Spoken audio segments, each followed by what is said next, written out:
hi-hat, open hat, and then I got a keyboards on this side.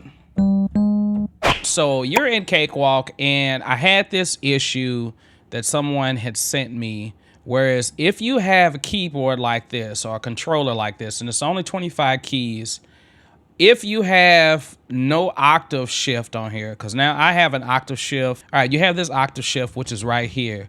Now I can take it down, and now I can use my SI drum kits to play. Okay, but if there's a problem where you cannot use an octave shift or you can't use transpose because you don't have those options, then how do you go about setting up your drums or any other sound for that matter where you still can utilize all the sounds that are within that particular device or that particular sound source?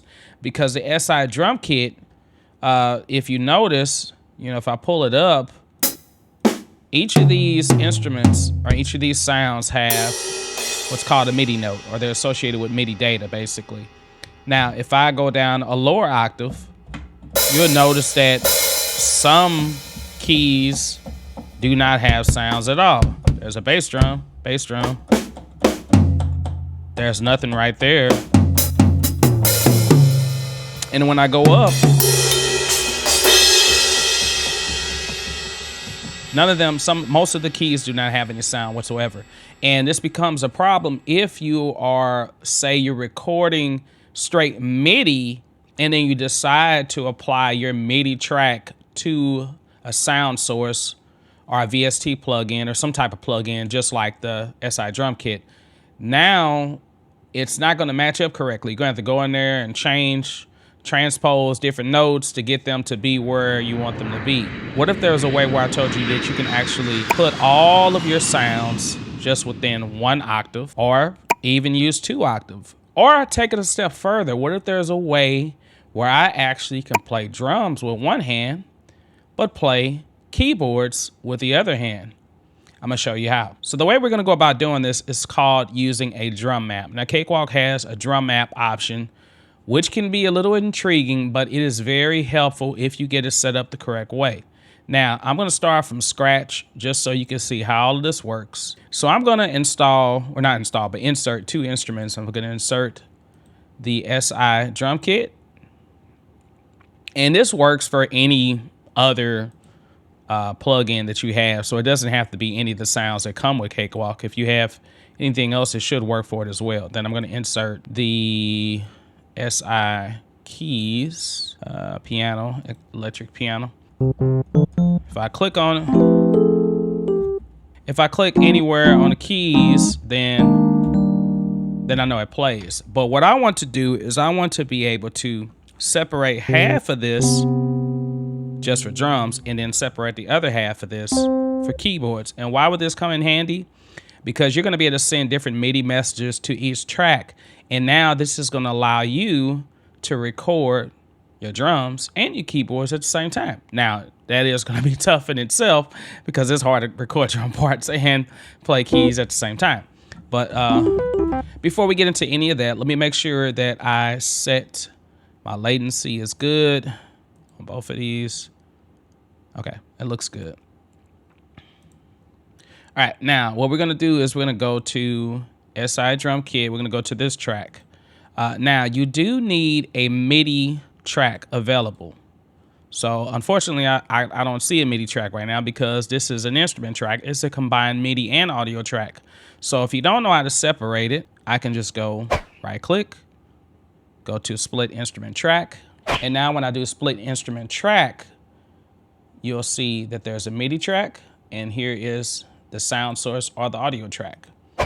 So what I'm gonna do is I'm gonna go to SI drum kit right here where it says the output. And then I'm gonna go down to new drum map. Now it comes with a bunch of presets. I'm not worried about any of them.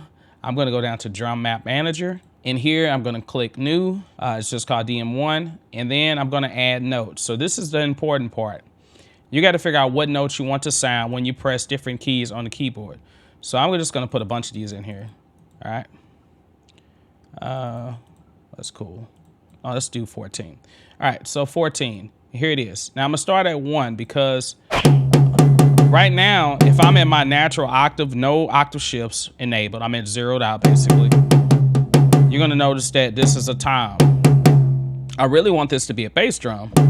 So what I gotta figure out is for this input note is gonna be what note you want to press. So think of it like that, all right? So in this case, I know that this keyboard starts off at 48, all right?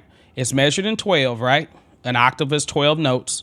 So this first C is note number 48. How do I know that? You can go figure it out if you want to, or I can look at the SI drum kit, click on it, and if you right click on this tom, it'll tell me note is 48, and then this other tom is 50. So if I know that that's 48, if I use simple math, then I know the C below this would be 36, and the C above it would be 60. So this is how I'm gonna figure it out. I'm gonna go back to that drum map manager, and I'm gonna say this first one, I'm just gonna type in the number. It's gonna be 48. That's my input note. The output note is what you really want the sound to be. So I wanna press this note, this C, but I do not want that tom. I want a bass drum. I know that the bass drum is 36 because typically when I go an octave down, there's my bass drum, all right? So I'm octave lower, go back up to the normal position. Gonna do 36. Also have to change the channels. I don't have to change the channels, but I will change the channels. I'm gonna change this channel to 1, good. And then I'm gonna change this to SI drum kit, because right now it's just coming out of my general MIDI, or my general audio sound rather. Okay, all right, and I think that's good. I got velocity scale, I got the channels, and I've got the name of the notes. So I know that this is C, all right? So input is 48, which is this tom, but it's gonna come out, once I apply it, it's gonna come out as the bass drum. Stay with me. I know it looks tedious. You probably don't understand what I'm doing, but I'm gonna go through. And now let's see, the next thing that I want is, I want my side stick. So my side stick normally should be D flat or C sharps. Now let's go to the keyboard. Okay, so if you click on them, hold Control and Shift, then you can change them to whatever you want them to be. All right, so let's say that this keyboard is gonna start on 60. All right, so I'm gonna play this note, but it's gonna sound like this note, if I'm correct. Let's find out, all right. All right, this is all trial and error, right, sometimes. Okay, so 60, and then this is going to be 48, all right? And all I'm doing is I'm just gonna go up. All right, and now once you have that done, then you can go ahead and press apply. Now I have this set, I'm just setting the banks. I don't think you really have to do this part, but I'm just doing it anyway. Set the banks and then press apply, press close. All right, so I've got it set up now, but I forgot to mention that you do have to change the output to DM1. Now, you'll notice that there's my bass drum, side stick, snare, nothing, snare, hat, hi-hat, open hat, and then I got a keyboards on this side. So let's go back down to this. And like I said, if you have to make an adjustment, you got to make an adjustment. So we really want this to be 60. So 61.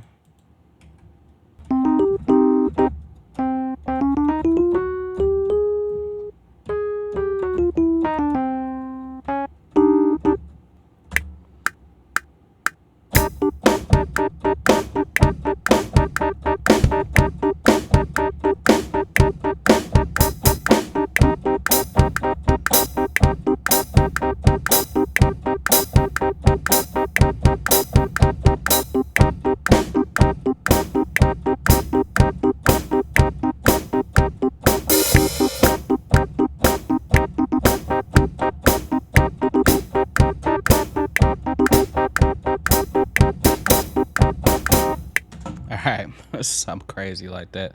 And then we can play it back.